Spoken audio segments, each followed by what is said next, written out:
Hello everyone, welcome to another new video. In the previous video, we completed the snake game. We just had to add styling in a high score function. In this video, we will complete our snake game, so let's start the video without delay.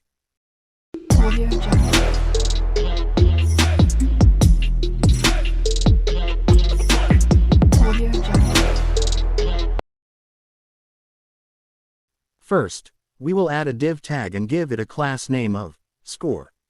Inside the div tag, we will also add two span tags. The first span tag will be given an id of high score, and the second span tag will be given an id of C score, which will display the high score and current score. After doing this, we will move on to styling. I will do some basic styling, but you can customize it to your liking.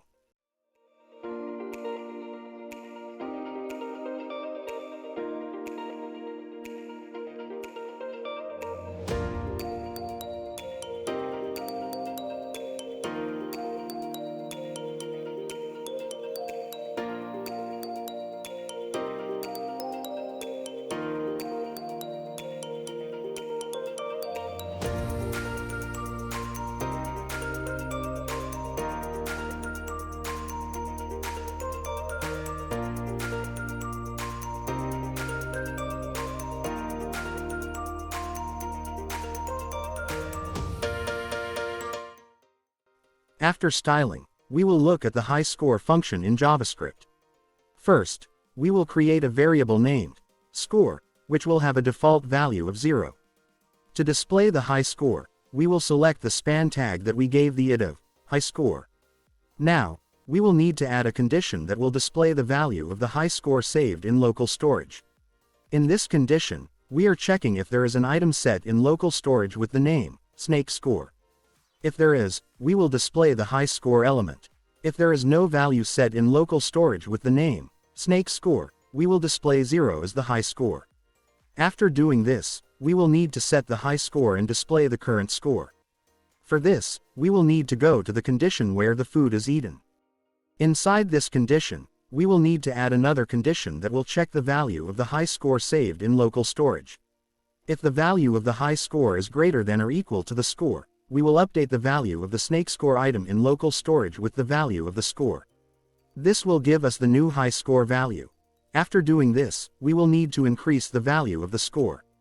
Every time the snake eats food, the value of the score will increase. This will give us the current score.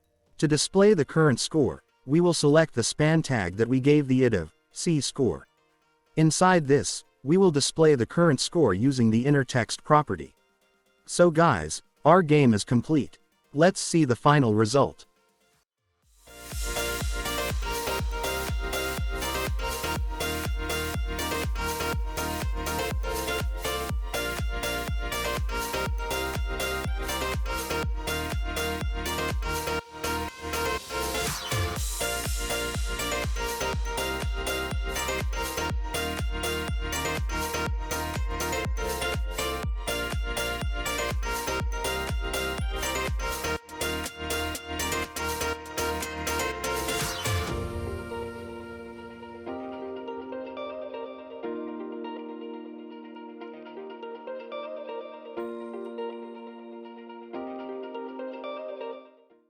That's all for today's video. We will meet in another new video. Until then, bye. And yes, if you need a video on any topic, please let me know in the comments. I will definitely make a video on that topic.